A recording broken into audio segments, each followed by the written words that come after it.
Thank you so much for tuning in to the Defending Christianity podcast. I'm your host, Levi Dade, and in this podcast, we aim to talk about the evidence and reasons for why the Christian faith is true and why it is good. We do this with the hope to encourage the church to engage the culture around us and to be ready to give an answer for the hope that we have in Christ Jesus, as 1 Peter 3:15 commands. Thank you so much for listening. God bless.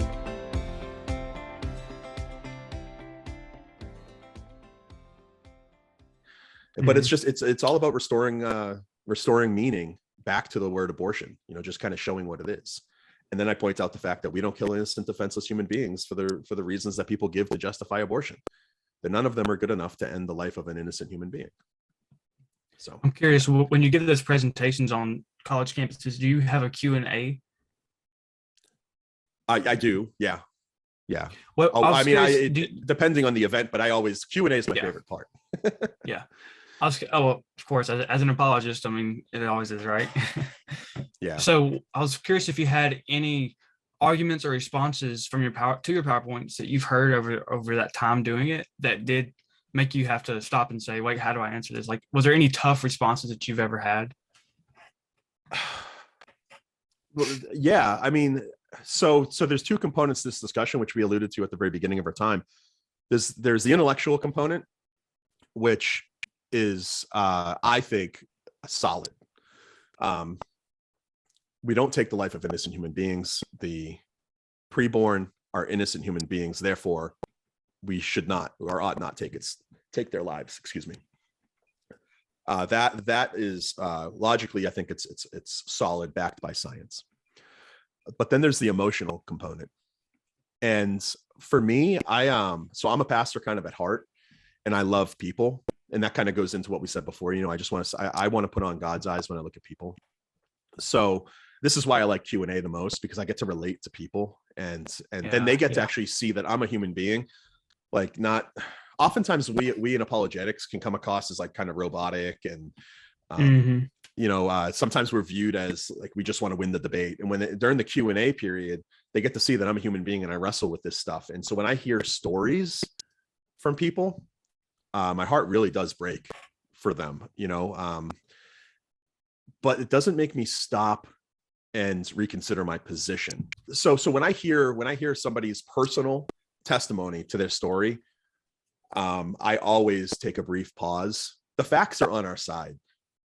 The facts are on our side. The biology, the science, it's on our side on this position. And so I don't ever struggle with the intellectual side.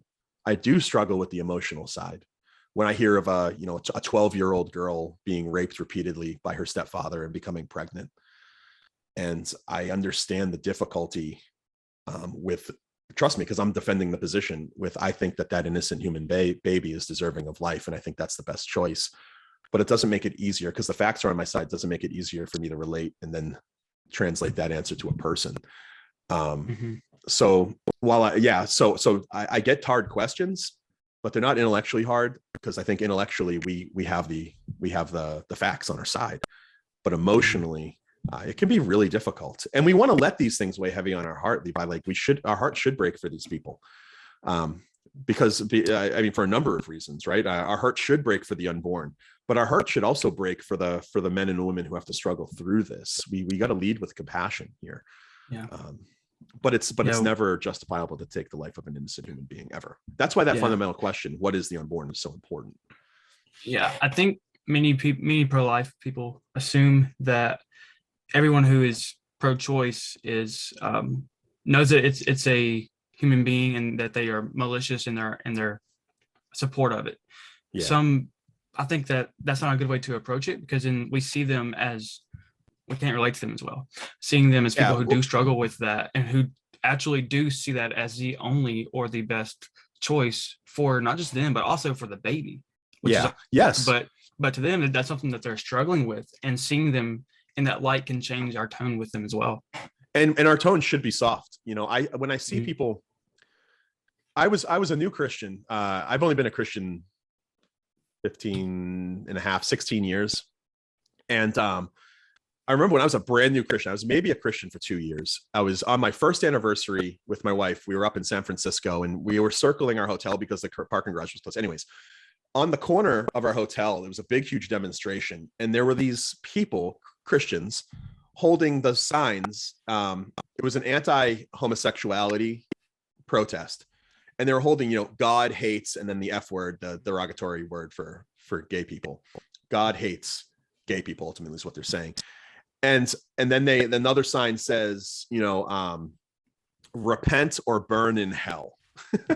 And I remember like being so heartbroken for two people, for those people holding the sign, and for the people that are walking by that don't share the Christian worldview, because they're getting, like, while the sign that repent or burn in hell, it might be factually correct. Like, it might be factually correct, right? There is such a place as hell, and there are people who will spend eternity there in torment. But that's not how we communicate it, because there's no love there. There's no compassion. Jesus isn't in that message.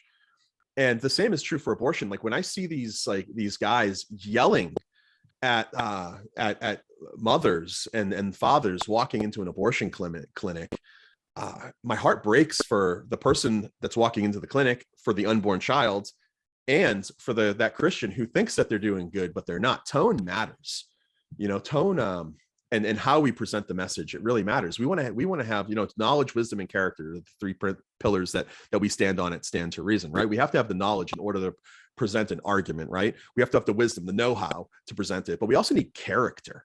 And this is Jesus's way, right? We want to represent Jesus as an ambassador, and we always want to represent him well. And we have to let our heart break for the people that are in these hard circumstances, because they are hard, by the way. They are hard. If you're in a situation that you don't see any way out, except for abortion, if you're like I said, that 15-year-old girl who like her parents will literally seriously abuse her if they find out that she's pregnant, this is a hard decision to make, and we need to recognize that and then move towards it with compassion and love, if that makes sense. You asked a question that I kind of want to go back to, because I've been thinking about it. You asked that last question that you asked about what like is a difficult response. I would say that, like, a difficult question that I get during the Q&A, I would say that it's not difficult, but the one that's most common is the idea that the unborn isn't a person, and I think that that's important to kind of highlight, because I do get that every time I get that question. Well, yeah, there's no personhood. It's an unborn human being. Yes, biologically it's a human being, but it's not a person. And that question, I think, is for me one of the more difficult questions to navigate, but we can navigate it. The unborn differ from like what the objection does is it's trying to say that the unborn differ from a newborn in a number of ways normally. And this is the SLED acronym. I don't know if you've come across it. Normally, they'll say, well, it's not it's SLED: size, level of development, environment, and degree of dependency. I have heard this. Yeah. So it's like, so they'll say people often say it's not a full person because of how big the person is, or it's not as developed. It's not developed into a person. So they're using an external a measure to define when personhood starts. And there's serious problems with that. Size. We're all different sizes. I'm 6'3". How tall are you, Levi? I'm about 6 even. Okay, so I'm bigger than you. So I'm in size. Am I more human than you? Am I more of a person than you? Of course not. Level of development. I've got a 5-year-old daughter. She is definitely not as developed as my 12-year-old daughter. Is she less of a human? No, she's not less of a person because of her level of development. Environment. Does my personhood shift or change, wax or wane according to where I find myself? If I'm driving in my car, am I less of a person than I am if I'm sitting on my couch? Of course not. Then what changes between the baby and the womb, and all of a sudden it travels 9 inches or so, or 6 inches down the birth canal, and is born? How does it become a person? How does she become a person then? Or degree of dependency, right? So people will say that, well, the unborn child is completely dependent upon the mother for its survival. Well, a newborn baby at 6, or a newborn or 6-month-old is completely dependent upon somebody else for its life. Not only that, I mean, there's a vast population of people who find themselves dependent on any number of medical technologies, whether it be dialysis or breathing machines or oxygen tanks or what it might be. Are they less of a person because they're dependent on an external factor or another person to sustain their life? Of course not. So that's I would say that's the most difficult or most common objection that I get. It's not a person. So I just want to revisit that to draw that out. Yeah. It seems that would almost not change the question, but maybe shift the question to for it to be murder, does it have to be a person or a human? Or it could be, is the unborn a person, or what constitutes personhood? Yeah. Because that criteria I don't think works, as you pointed out, for many reasons. Yeah. And this is usually where as Christians, we often shoulder too much burden. Like we try to answer every objection. And we don't need to do that. In this instance, for example, when somebody says, oh yeah, abortion might be taking the innocent life, but that life's not a person. My response could be in any number of questions at first, because I want to gain more information. I want to talk to this person. I don't want to just lay out the case, because I don't need to right now. I want to say, well, that's interesting. How do you define person, and why is your standard personhood? So we can take its life before it's a person, and then at what point in life does he or she become a person? And that, because they're going to see through a line of questioning, I think, that their standard is completely arbitrary, and it can be different. It's subjective. It can be completely different. I usually I'm really, really good friends with this guy Nick Vujicic. He's a guy with no arms and legs, and he is a great example of this, because they'll say, well, the size, it's just small. The fetus is just 2 cells, right? The embryo, 2 cells. And I'll say, well, that's an argument from size. So are you saying the bigger something is, the more of a person it is? Like, we drew this principle out between you and I, but Nick is a great example, because Nick has no arms and legs. So Nick is smaller than me in every regard. Nick is completely dependent on another human being for his survival. He can't feed himself. He can't cook for himself. He can't drive a car. He can't get to his appointments. He needs somebody with him all the time. So is it a degree of dependency issue? No, of course not. We see this all the time, drawn out. And then these are just good examples, but you do it through questions, get the person to start thinking about their position critically. And we don't have to let's stop shouldering all the burden. Let's start requiring the person to bringing the objection to have to kind of provide evidence for their position. So your standard's personhood. Why do you believe that? Can you tell me? Why is it personhood that adds the value to a life? Let's and oftentimes, again, you're met with complete silence. So to review our principles, and we have focused on the main question: what is the unborn? Bring meaning back, or restore meaning to abortion, and what that actually looks like from the abstract to the concrete. And your third one was, can you repeat that one? I didn't get to write that one down. The third one was, it was having to do with, the did you say the personhood objection already? Oh, thank you. That's what it was. Yeah. So it's the personhood objection, and SLED, SLED, SLED, size, level of development, environment, degree of dependency. These are great things for your audience to just memorize, because it's a major objection that's brought against the pro-life position. And if you can just memorize these things, none of these 4 factors determine personhood: size, level of dependency, level of development, degree of dependency, and environment, although that's out of order. But if you memorize these facts, you can remember, and then you can just make your case to somebody who brings up the objection. So, it's not a person because it's not born yet. Okay, so environment, because the baby is in, or because the fetus, use their terms if you want, because sometimes we'll be accused of using a baby to cause people to feel emotion or sympathy towards. Okay, fine, fetus. So because the fetus is in the mother's womb and not through the birth canal yet, it's not a person. How have you come to the conclusion that that's the case? Like, at what moment, at what place in the birth canal does personhood happen? And what happens? What is imparted as a fetus becomes a newborn baby? What's imparted to that being that lends personhood? Well, no, it's not the environment. No change of environment, because it's only one thing that gives value to a person. There's only one thing, and that is that we're made in the image of God. And that's obviously a Christian argument, but I don't mind using the Christian argument. I mean, because it's true. Yeah. Well, we appreciate you having you on the show. We're about out of time, but I do want to ask, to those who are listening, who are Christian and want to be able to defend the pro-life position in clarity, what other encouragements might you have for them? I mean, I would circle back to where we kind of began.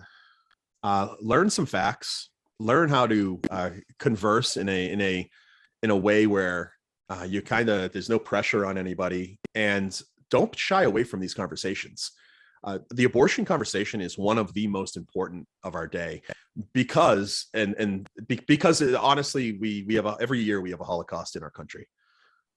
Millions of babies, millions of innocent human beings are killed, and it's happening every single day. And this is, if what we say is, from the Christian perspective, from the pro-life perspective, if what we say is true, this is a tragedy. And our hearts should really be burdened with this every single day. We should be moving into the issue because I think we have the best position. But we didn't talk about this, but also have resources, have answers to objections. Some of the objections that you're going to get that we didn't cover are, are you going to take care of the baby? Are you going to adopt all the unwanted children? Have resources for people when you're talking to them, saying, no, well, no, I can't adopt the baby, but I know of an organization who will. Number one, unborn babies, newborn babies, are in demand for people to adopt. By the way, we have this image, and the objection tries to conjure up this image that somehow the newborn baby is going to rot away in the foster system, and that's just not true. There are waiting lists for people to adopt newborn babies, so the baby will be cared for. Or are you going to pay for this baby? Maybe join with your church and say, hey, can we set aside a part of the budget? This is what I used to do. I used to walk into these conversations with people and I had money that I could offer and say, no, what, we will take care of you. No problem. I had people willing to volunteer a guest house on their property for 9 months after the birth of the baby. So they would do 9 months up till, and then they do 9 months after. I had a doctor in our congregation who was willing to care for that woman for free. I have a lawyer friend who runs this great organization, Raising Hope. She was willing to handle the adoption for free if they choose to go that route. A really great lawyer. I mean, all of these services are available, by the way, by the state in most cases anyway. But how much better to have it come from the church, where there's no obligation, there's no requirements, and they will get loved on by the Christian community. But so my advice is for people that want to enter into the conversation, know the facts, know the arguments, get some tactics in order to have these conversations, but then have resources available on the spot to offer to these moms and these dads.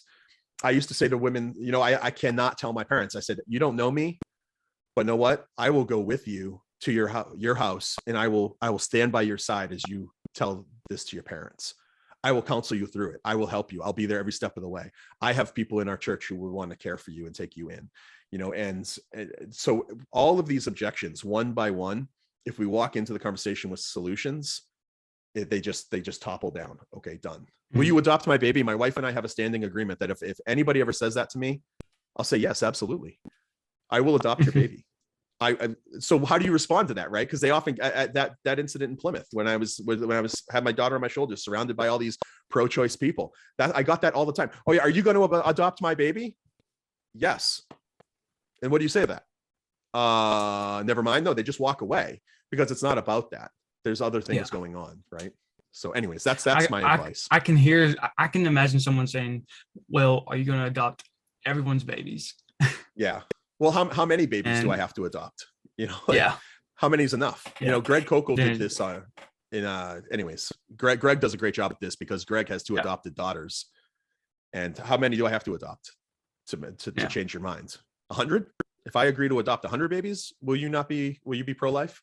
And of course not. That's because that's not the issue. That's a good point. Okay. So where can people find you on social media, some resources that you may have online about this or other issues? Sure. I actually just did. I do a bi-weekly live video across social media platforms on the Stand to Reason handle. So I just did a last week or 2 weeks ago video on abortion. So they can check that out. It's called To the Point with Jon Noyes. I'm on the STR website, so str.org, and all my information is on there. And awesome. Yeah, I'll drop a link in the description for the listeners, anyone who wants to check it out, and your YouTube channel, of course. So I'll leave that down there as well. Awesome. All right. Thank you so much for being on the show today. It's been a pleasure, Jon. Thank you, Levi. Keep doing the good work, man. You're killing it.